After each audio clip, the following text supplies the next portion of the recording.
दोस्तों कैसे हो आप सब। आज हम आपके लिए लेकर आए हैं बिल्कुल शुरुआत से क्लास 7th की मैथ एक्सरसाइज फर्स्ट। तो देर किस बात की, आइए शुरू करते हैं। दक्षता अभ्यास क्वेश्चन नंबर 3, निम्नांकित परिमेय संख्याओं को अवरोही क्रम में लिखिए। पार्ट नंबर का 2/5, 4/7, 5/9, 1/6। अब इनमें क्या करते हैं, सबसे पहले देखते हैं कि ऊपर ना अंश बराबर है ना ही हर बराबर है। तो ऐसी कंडीशन में क्या करते हैं कि इन सभी परिमेय संख्याओं का लासा निकाल लेते हैं। तो आइए निकाल लेते हैं हम। ओके, तो हर का लासा निकालने पर लासा कितना आया, 630। अब इस 630 जो लासा आया है, इस संख्या को क्या करते हैं हम, जो नीचे पहले वाली हर परिमेय संख्या है, परिमेय संख्या में जो हर है उस हर से क्या करते हैं, इसको डिवाइड करते हैं। तो 5 से हम डिवाइड करेंगे 630 को।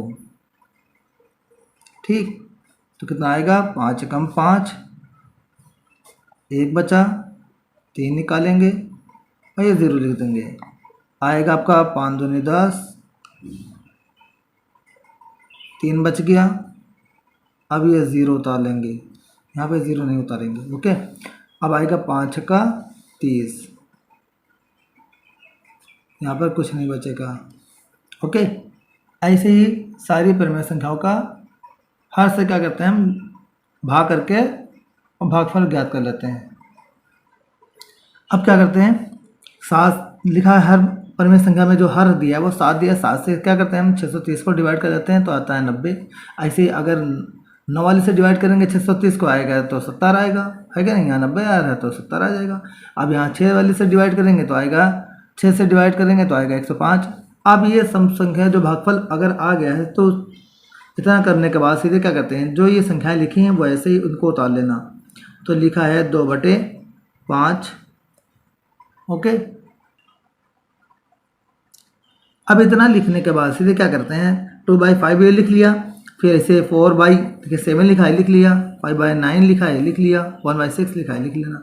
अब इतना करने के बाद देखना 5 के सामने जो भागफल आया है 126, इससे इसको डिवाइड कर वो मल्टीप्लाई कर देते हैं, 126। अब इसे 7 वाले में देखना, 7 वाले में आया है 90, तो 90 से नीचे मल्टीप्लाई करना और 90 से ऊपर मल्टीप्लाई करना।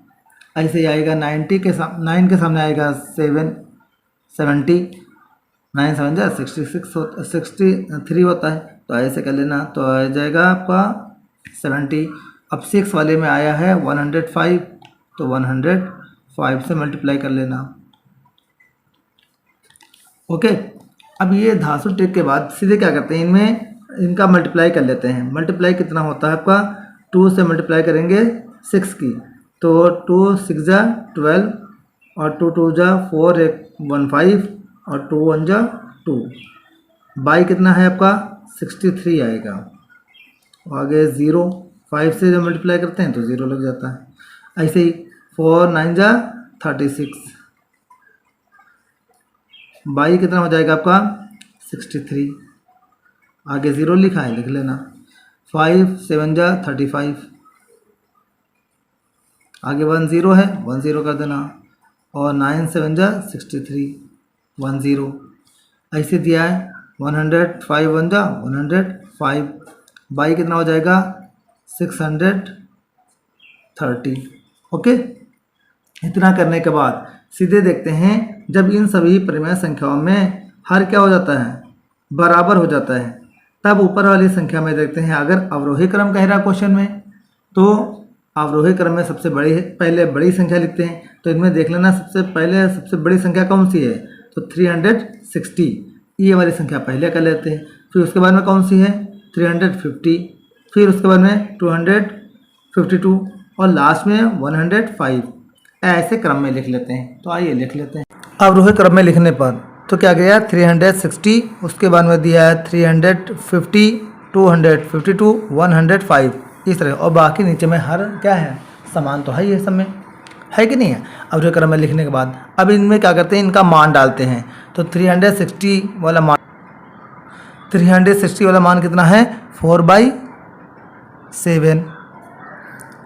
उसके बाद में दिया है 350 वाला मान कितना था, 5/9।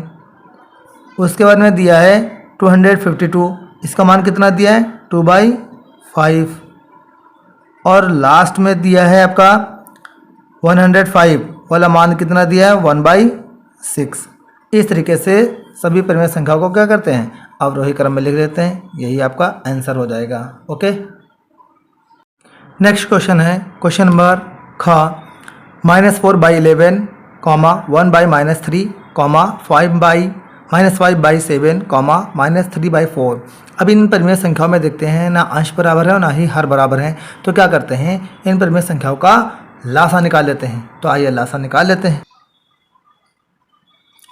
हर का लासा निकालने पर, तो हर का लासा निकालते हैं कितना आता है 924। अब इस 924 को क्या करते हैं हम पहले वाली जो परिमेय संख्या हर है, परिमेय संख्या का जो हर है उस हर से क्या करते हैं 924 को भाग करते हैं। तो कितना आता है भागफल 84। ऐसे ही फिर 3 से डिवाइड करते हैं, 7 से डिवाइड करेंगे और 4 से डिवाइड करेंगे। तो इनका जो भागफल आएगा उस भागफल से क्या करते हैं इन परिमेय संख्याओं को गुणा कर लेते हैं। तो आइए गुणा करते हैं। अब इस तरीके से क्या करते हैं जो परिमेय संख्या दी है उनको आपस में गुणा कर लेते हैं। गुणा करने पर गुणनफल कितना आता है -336। और इसमें देखिए माइनस का निशान क्या नीचे लगा हुआ था, हमने ऊपर लगा दिया आसानी के लिए।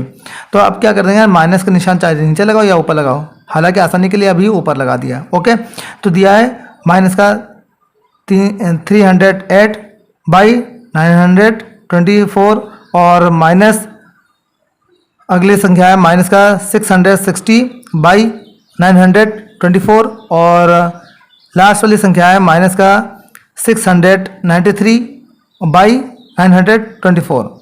अब इन सभी संख्याओं में क्या करते हैं देखते हैं कि सभी संख्याएं माइनस में हैं। जो सभी संख्याएं माइनस में होने पर क्या होती है जो सबसे छोटी होती है वो सबसे बड़ी होती है। तो इसमें देखना सबसे छोटी कौन सी है, तो दिया है 308, ये सबसे छोटी है, यही क्या हो जाएगी सबसे बड़ी। तो आइए सबसे पहले सबसे बड़ी संख्या लिख लेते हैं, क्योंकि इसमें क्या कर रहे हैं क्वेश्चन में अवरोही क्रम में लिखने पर, तो अवरोही क्रम में लिख लेना। ओके, अवरोही क्रम में सबसे पहले सबसे बड़ी संख्या लिखी जाती है। आइए लिखते हैं। अब सभी को क्या करते हैं इस अवरोही क्रम में कर लेते हैं। तो अवरोही क्रम में लिखने के बाद से सीधे क्या करेंगे इनका मान डाल देंगे। ठीक है, तो अवरोही क्रम में सबसे पहले सबसे बड़ी संख्या कौन सी होगी जो सबसे छोटी है, माइनस की है ना, सभी संख्याएं माइनस में है तो सबसे छोटी वाली सबसे बड़ी होगी। तो 308, फिर उससे बड़ी है उससे छोटी है 336 और उससे छोटी है 660 और सबसे छोटी है 693, क्योंकि सबसे बड़ी वो सबसे छोटी हो जाएगी। तो अब इसके बात क्या करेंगे इसका मान डाल देंगे। तो आइए मान डालते हैं हम। अभी देखिए क्या 308 वाले में मान कौन सा है इसके सामने वाला होगा जो ये दिया है माइनस का 1/3। तो माइनस का निशान देखिए इसमें नीचे लगा हुआ है तो नीचे लगा लेना 1/ क्या हो जाएगा -3 कॉमा। अब फिर दिया है 360 वाला मान क्या होगा माइनस का 4/11। तो ये डाल देना माइनस का 4/11।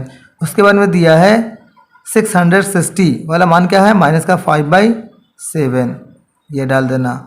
उसके बाद में क्या होगा 693 वाला सबसे मान लास्ट में लिखा हुआ है तो माइनस का 3/4, यही आपका आंसर हो जाएगा। That's all.